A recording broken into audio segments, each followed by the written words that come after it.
દર્શક મિત્રો, જી ન્યૂઝ ગુજરાતીમાં આપનું હાર્દિક સ્વાગત છે. જૈન દેરાસરોમાં ચોરી કરતી ગેંગ ઝડપાઈ. અમદાવાદના જૈન દેરાસરમાં પણ ચોરીનો પર્દાફાશ. કરજણ કંડારીના રાજ ઇન્ડસ્ટ્રીઝના એસ્ટેટ પાસે દેરાસરમાં ચોરી થઈ હતી.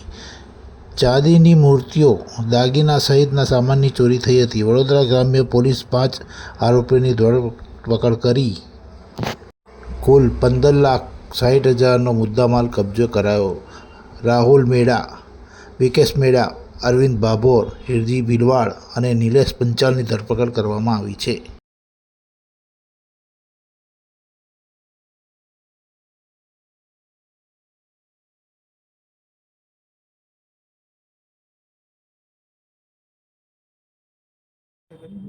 हाँ અત્યારે પૂછપરછ હાલ ચાલુમાં છે. વી હેવ ડિટેક્ટેડ અમદાવાદ સિટીનો जो ऑफेंस છે that has been detected in this. इसका मुद्दामाल की रिकवरी होनी अभी बाकी है. We have informed the crime branch and the local police over there.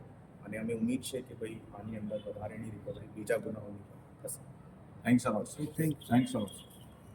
રોજ વડોદરા ગ્રામ્યના કરજણ પોલીસ સ્ટેશનની અંદર એક જૈન મંદિર દેરાસરની અંદર એક ચોરીનો બનાવ બન્યો હતો, જેની અંદર જૈન ભગવાનની મૂર્તિઓ અને ચાંદીના સિંહાસન અને દાનપેટીમાંથી રોકડ રકમ મંદિરમાંથી ચોરી કરવામાં આવી હતી.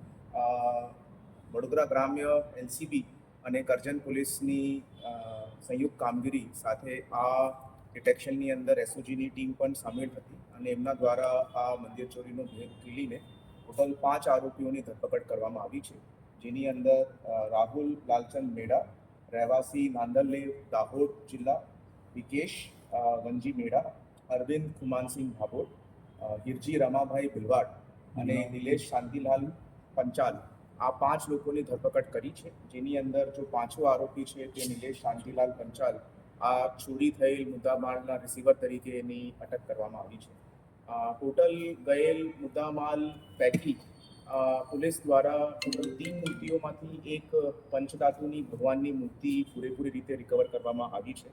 આ સિવાય ભગવાનની જો મેઇન ચાંદીની મૂર્તિ હતી તે તમામ મૂર્તિનો મુદ્દામાલ પોલીસ દ્વારા પ્યોર ચાંદીનો 10.8 કિલોગ્રામનું ચાંદી રિકવર કરવામાં આવી છે. અને એ સિવાય 5 જેટલા ચાંદીના સિંહાસનો હતા. તે 5 જેટલા ચાંદીના સિંહાસનો અંદાજિત 8 કિલોગ્રામ ચાંદી આ રિકવર કરવામાં આવી છે. એક ચાંદીનું હાથી છે, તે હાથી પણ પોલીસ દ્વારા રિકવર કરવામાં આવ્યું છે.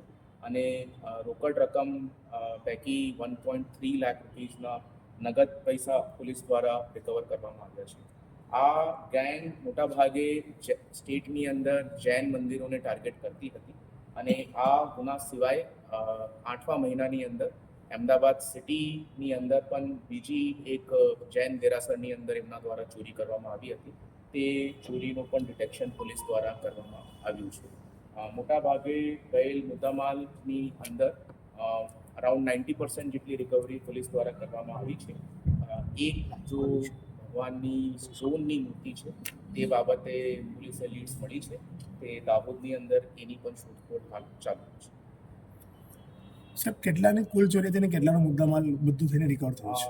અંદાજિત ચોરી જો છે તે 20 લાખ રૂપિયાની આસપાસની હતી અને અત્યારે 17 થી 18 લાખ રૂપિયા જેટલું મુદ્દામાલ જો છે 90% અંદાજિત જો છે પોલીસ રિકવર કરવામાં સક્ષમ રહી છે. આ ગેંગ કઈ ગેંગ છે રાજ્યમાં? જે તમે કીધું કે મંદિરોને જૈન મંદિરને ટાર્ગેટ કરતી, તો ગેંગનું નામ શું છે, ક્યાંની છે અને કેટલા સુધીમાં મોટાભાગે જો આરોપીઓ છે તે બધા નાંદેડ ખલાવ ગામ દાહોદના રહેવાસીઓ છે અને આ લોકો એવી રીતેના ગુનાઓ જો છે ભૂતકાળમાં પણ કરતા આવ્યા છે. બધા લોકો મોટાભાગે એકબીજાની નજીક જ ગામની અંદર રહે છે અને જે તે વિસ્તારની અંદર મજૂરી કરવા નોકરી માટે જાય તો જે વિસ્તારની અંદર આ લોકો કોઈ મંદિરને જોઈ લે તો પછી એના ઉપર રેકી કરાવીને આ ગુનો આચરવામાં આવે છે. આ ગુનાની અંદર પણ જો મુખ્ય આરોપી છે તે 20 દિવસ અગાઉ કરજણની અંદર હાજર થાય છે.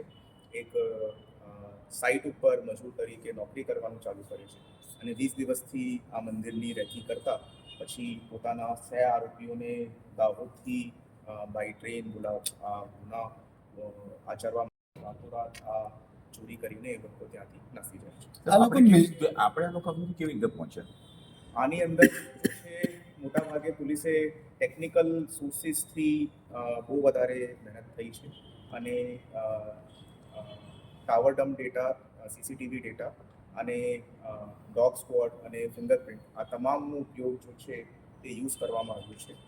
ટાવર ડમ્પ એનાલિસિસથી મોટાભાગે 450થી વધારે કોલ ડેટા રેકોર્ડ્સ પોલીસ દ્વારા એનાલાઇઝ કરવામાં આવ્યા છે. સર્વપ્રથમ પોલીસ દ્વારા આ તમામ વિસ્તારના તમામ સીસીટીવી કેમેરા ચેક કરવામાં આવ્યા, but we were unable to get any major leads because CCTV કેમેરાનું નેટવર્ક એટલું વધારે નથી. બટ મોટાભાગે મંદિરના નજીકથી આ સમજણ પડી હતી કે 3 મુખ્ય આરોપી ત્યાં મંદિર ચોરી કરવા માટે આવ્યા છે. એના પછી totally we were dependent on mobile networks और टावर डंप एनालिसिस करते हुए कॉमन नंबर को जब हमारा रूट आइडेंटिफाई हो गया तो उस रूट के ऊपर से हमने कॉमन नंबर निकाले हैं एंड देन एक अक्यूज का जब हमारे पास में नंबर आया देन आगे से आगे कड़ी जुड़ती गई. ये ऑपरेशन जो है ये संयुक्त ऑपरेशन के अंदर तमाम एलसीबी, एसओजी, लोकल पुलिस के सब मिला के तकरीबन 120 जितने पुलिस अधिकारी कर्मचारी આ ઓપરેશનની અંદર સામેલ હતા અને અમને ખુશી છે કે અમે એટલું વધારે કર્યું.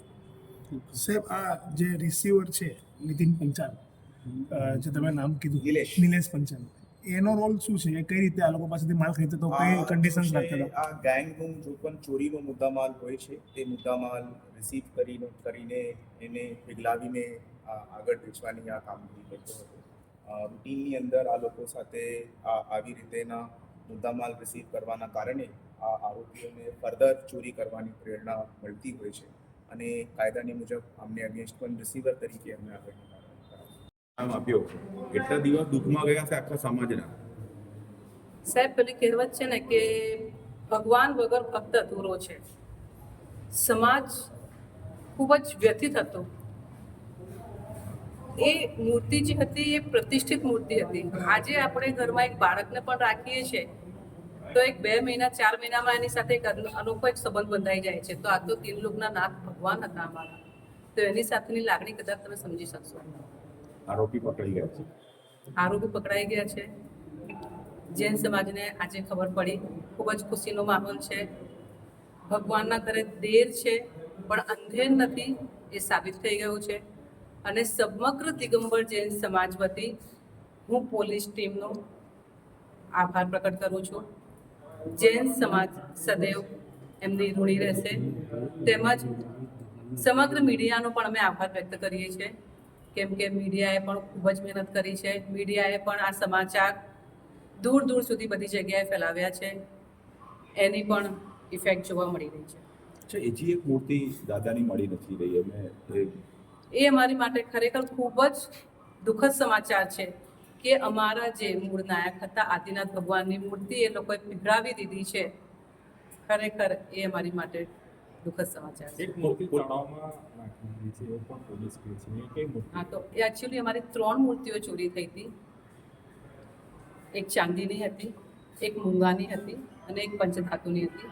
જેમાંથી ચાંદીની મૂર્તિ એ લોકોએ પીગળાવી દીધી છે અને પંચધાતુની મૂર્તિ રિકવર કરી છે.